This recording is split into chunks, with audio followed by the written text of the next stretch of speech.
Quando o seu bem-estar, sua felicidade ou seu equilíbrio emocional depende de outras pessoas ou do que elas fazem, é muito possível que você manifeste claros sinais de dependência emocionais. Trata-se de uma condição problemática que te impede de enfrentar as situações do dia a dia como deveria, seja por falta de autoconfiança ou por medo de ficar sozinho ou sozinha. E você já se perguntou qual que é o seu nível de dependência emocional?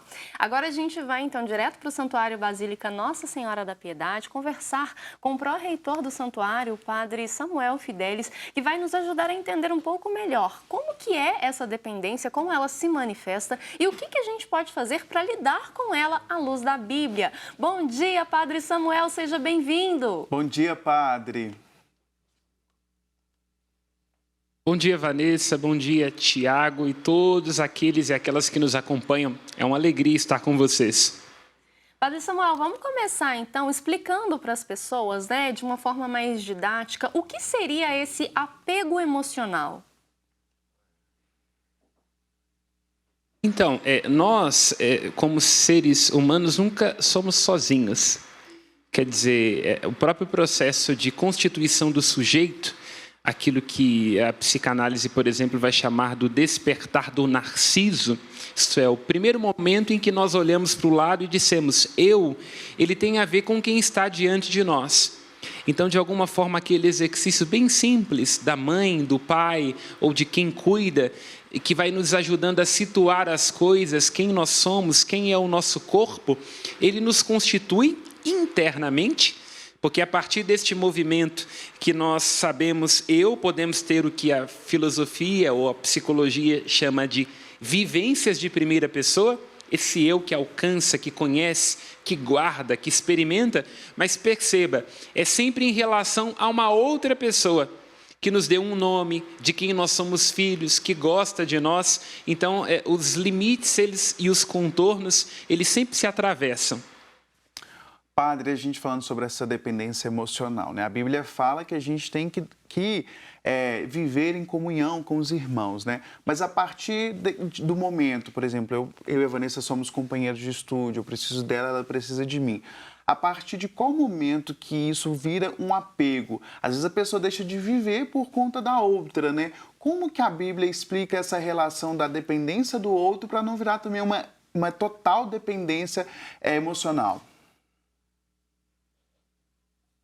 Então, nós diríamos assim, você trouxe um elemento muito bacana, que é o que dizer, nós nunca somos sós, nós sempre intersomos. Eu, como padre, intersou com a comunidade, você aí no estúdio interé com a Vanessa e com toda a equipe da Rede Catedral de Comunicação. Então, quer dizer, nenhum de nós é uma ilha.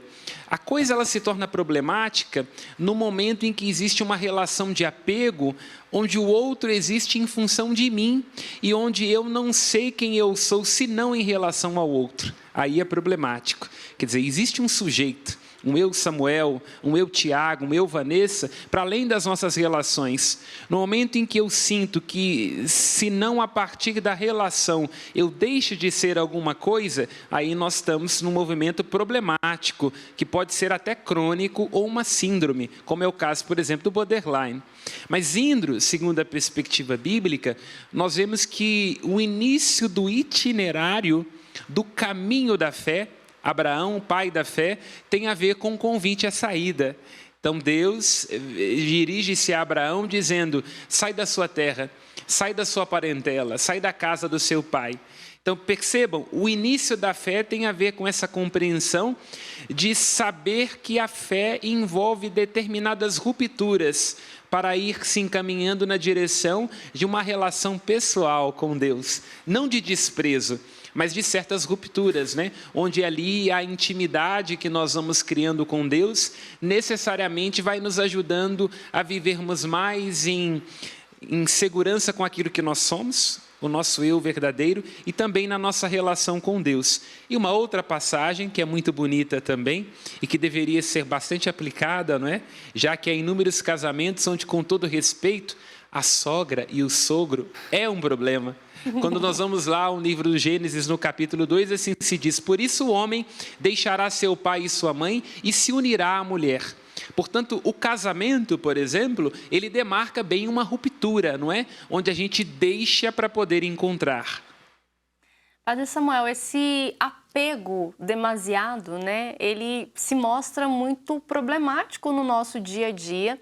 E amanhã a gente celebra o Dia de Finados, né, e muitas pessoas acabam não conseguindo lidar muito bem com essa despedida, né, com essa ruptura mesmo da relação ali carnal com a pessoa que se foi. E eu queria que o senhor falasse um pouquinho sobre o prejuízo, né, desse apego até as pessoas que partiram, né, as pessoas que descansaram. Então, eu diria assim, é natural que nós estabeleçamos relações e que nessas relações nós criemos vínculos, né? Eu costumo sempre ir àquele trecho belíssimo do Evangelho de João, onde está o versículo mais curto da Sagrada Escritura. Quando Cristo recebe a notícia da morte de Lázaro, seu amigo, se diz, Jesus chorou.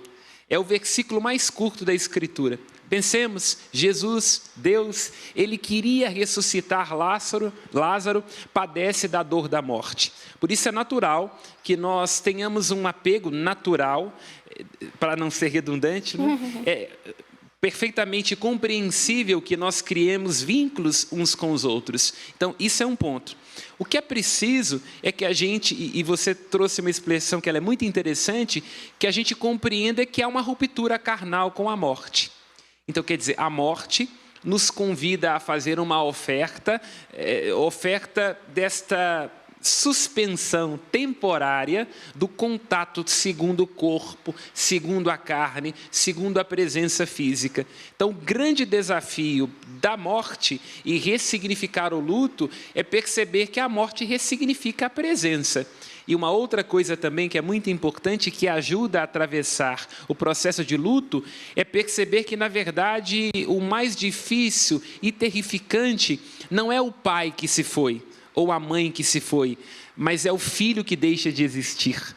A morte de um pai, de uma mãe nos envelhece. Que a questão, sobretudo, fundamental, quando perdemos, por exemplo, um filho desde o ponto de vista da presença aqui neste mundo, é que a gente vai ter que ressignificar a nossa posição de mãe e de pai. Então, o grande desafio para finalizar do luto é perceber em que medida ele exige um rearranjo interno dentro de nós e que a gente é convidado à esperança da fé. Padre Samuel, e como que nós podemos praticar o desapego emocional?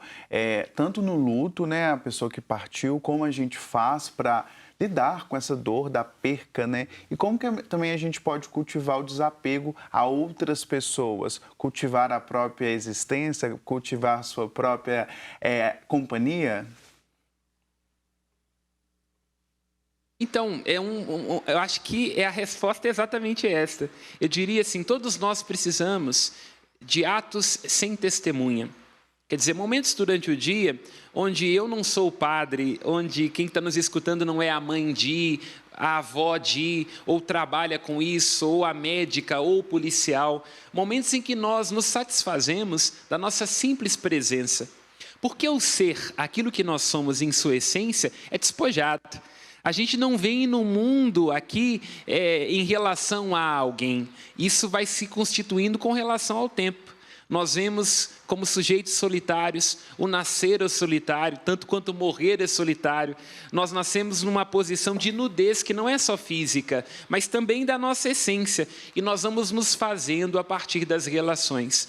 Então é sempre preciso momentos durante o dia onde nós temos a coragem de nos devolver a nós mesmos. Onde há silêncio, quietude, decantação, simples presença, contemplação, porque aí nós estabelecemos bem o que é este eu, que existe como uma unidade para além daquilo que ele estabelece de relação.